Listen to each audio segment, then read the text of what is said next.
C'est la Matpagui les amis, aujourd'hui 43e jour de l'aventure réveil sur l'île d'Arborek.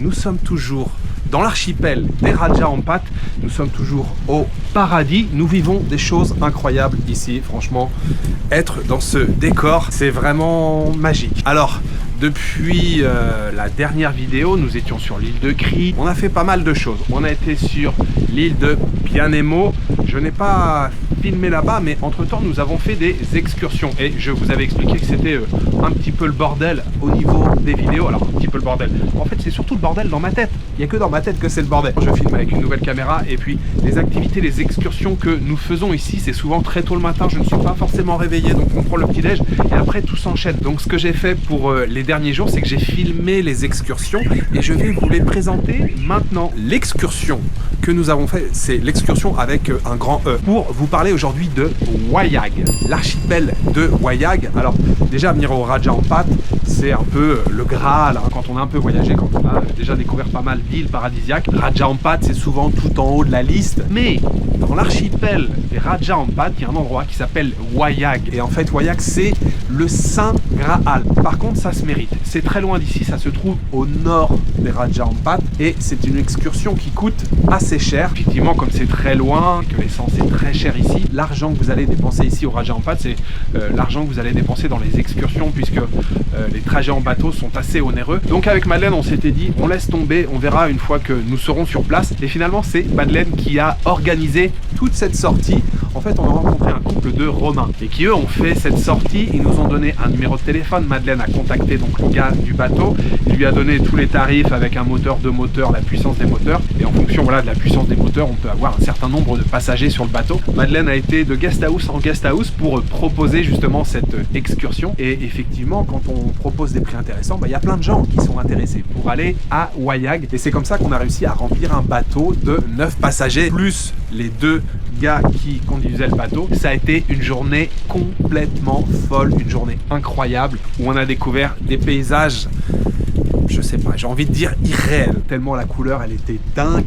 Et ça va être la petite minute prétention, mais tant pis, j'assume. J'ai eu la chance de visiter pas mal d'îles paradisiaques, d'aller sur des très très belles îles, et ce qu'on a vu ce jour-là à Wayag, je pense que j'ai jamais rien vu d'aussi beau en termes de couleurs, de dégradés de bleu, de dégradés de vert, la végétation, la couleur du sable, c'était complètement dingue. C'était complètement dingue. Ça peut se rapprocher un peu des paysages que l'on peut découvrir du côté de Palawan, aux Philippines ou Coron encore, mais c'était complètement ouf. Alors je me mets à l'intérieur du bungalow parce qu'il y a un petit peu de vent aujourd'hui et franchement ça fait trop bien. Cette nuit là, le vent s'est levé avec Madeleine, on s'est réveillé, on est sorti dehors tellement c'était agréable de ressentir le vent, donc c'est hyper agréable. Mais cette caméra au niveau de la prise de son et tout, il y a un petit mode réducteur de bruit, de vent et tout, mais franchement j'ai pas l'impression que ça soit super efficace. C'est pour ça que je me suis mis à l'intérieur pour que le son soit mieux. Donc oui, cette excursion du côté de Wayag, c'était vraiment quelque chose, et comme je vous l'ai dit, c'est très loin et ça se mérite. Et nous sommes donc partis très tôt le matin à 6h30 et donc on traverse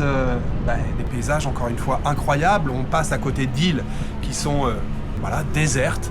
On a vu des choses vraiment super belles déjà sur le chemin à l'aller.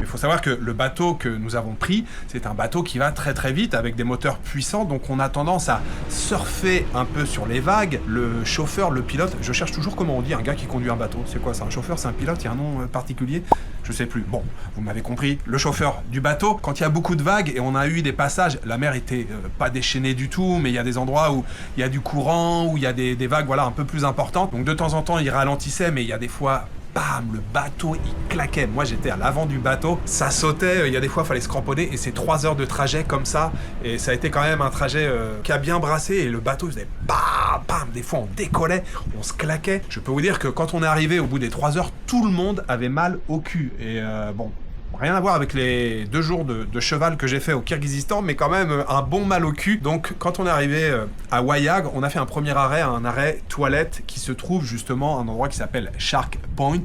C'est le spot des requins et nous y sommes allés en fin de journée juste avant de repartir. Donc on y est passé 2 fois. Le premier arrêt pour les toilettes et finalement on est resté un bon petit moment et on est très content d'y être allé en premier puisque le matin il y avait personne, que les requins sur la plage et nous, et puis nous y sommes retournés en fin de journée. Donc je vous montrerai les images un peu plus tard dans la vidéo, et puis ensuite on a repris le bateau pour enfin découvrir ce paysage donc très emblématique de Wayag. En fait, comment le décrire ?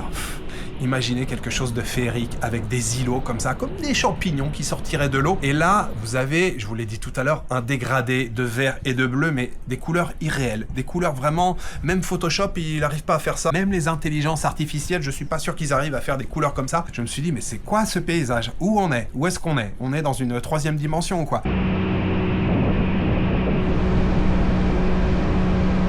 Et en fait, on découvre ce paysage au détour d'un virage. Je sais pas si mes explications sont très claires, mais on a longé en fait une île comme ça, avec une montagne assez haute, et on voyait rien. Et c'est en arrivant au bout que le bateau a tourné, et qu'on arrive en fait dans ce lagon qui est énorme, et qu'on voit tous ces îlots. Et là, on commence à se dire, waouh, c'est quoi ce truc ?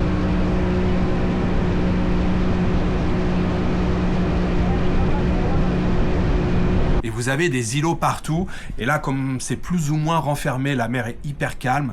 Là il a réduit la vitesse du bateau, et puis on a commencé voilà, à s'enfoncer au milieu de ces îlots.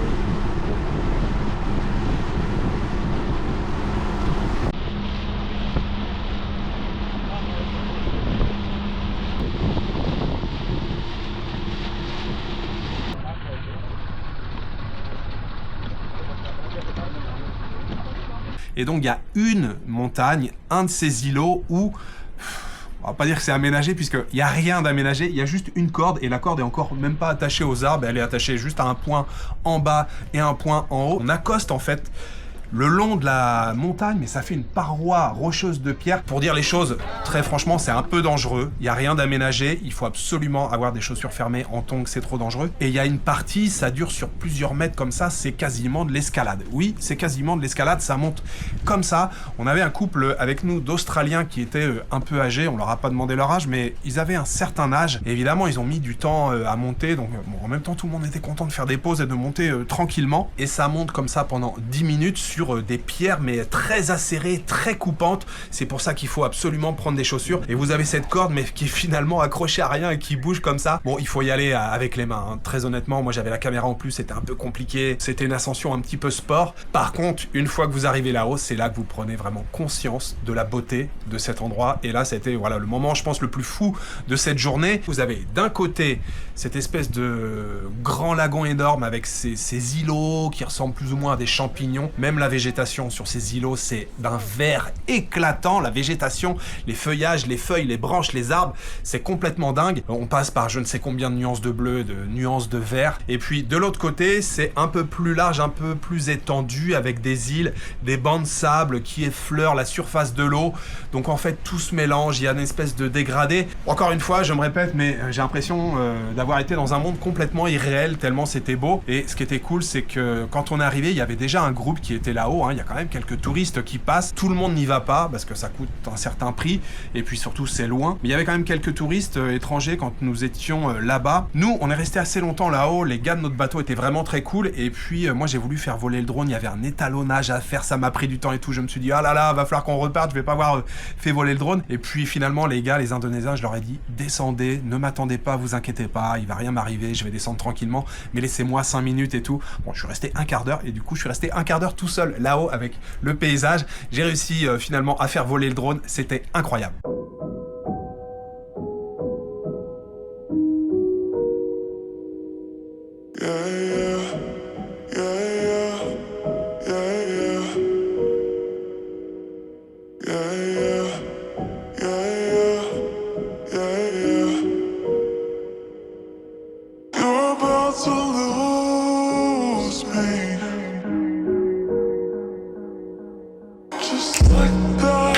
just like that. Just like that, just like that.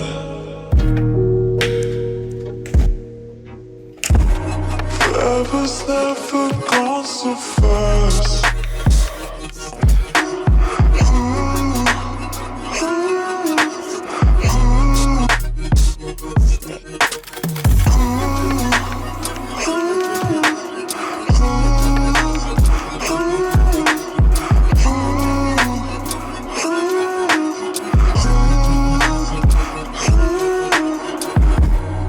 Forever's never gone so fast. Just like that.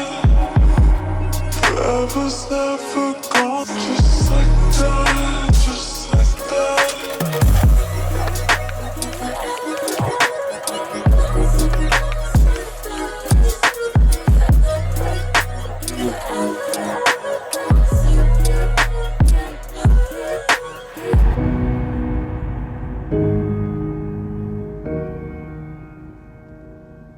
Yeah, yeah, yeah, yeah, yeah, yeah, yeah, yeah, yeah, yeah. You're about to lose me.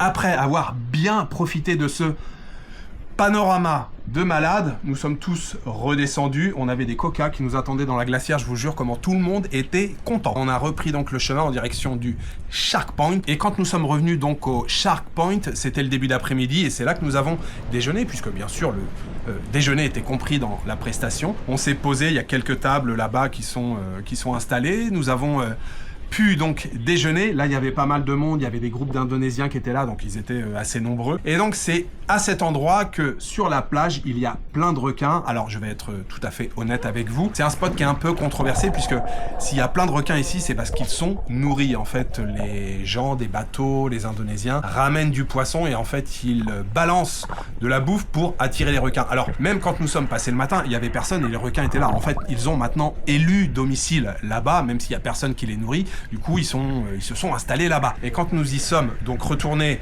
en début d'après-midi, là, il y avait des groupes d'Indonésiens et ils sont donc avec des seaux et balancent la bouffe pour que les requins soient là. Et c'est simplement dans le but que les gens se prennent en photo avec des requins tout autour. Alors, ce sont des requins à pointe noire, ce sont des requins qui ne sont pas dangereux. Les plus gros qu'on a vus, je pense, on était sur du 1m20, un petit 1m50 à peu près. Et il y en a vraiment beaucoup qui se baladent. Et puis, d'autres poissons aussi. Et à cet endroit aussi, les couleurs, la plage, le sable, il est blanc, l'eau, elle est d'un bleu, c'est même pas... C'est plus clair qu'à la piscine, mais c'est un truc de fou, la transparence de l'eau à cet endroit. J'ai bien entendu fait une petite session drone après la pause déjeuner.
Et donc au Shark Point, on est quand même resté un bon petit moment puisque On a fait le déjeuner, on s'est baigné un petit peu, moi j'ai fait la session drone. Les gars avec qui on a organisé le tour étaient vraiment très cool parce que nous ont pas mis la pression, même si eux, ils savent très bien que au retour, il y a encore 3 bonnes heures de bateau à faire et que parfois la mer peut être un peu plus agitée l'après-midi que le matin, ou ça peut être l'inverse. Mais voilà, ils nous ont pas mis du tout la pression, on a vraiment eu le temps d'en profiter, de se poser là-bas. C'était vraiment très cool. Et donc nous avons pris le chemin du retour en milieu d'après-midi. On est arrivé à Cry, c'était la nuit, on conduisait tout doucement parce qu'il y a des endroits voilà, où il y a des lagons, où il avait simplement peur d'abîmer le bateau et puis de nous mettre en danger. Franchement, ils ont assuré, c'était trop sympa. Ça a été une journée incroyable et si vous venez ici au Raja Ampat, je vous conseille de faire comme nous avons fait ou comme Madeleine a fait parce que franchement, c'est elle qui a organisé. Ce qu'il faut, c'est essayer de remplir un bateau avec le plus de monde possible. Donc nous, cette sortie, elle nous est revenue à 1,3 million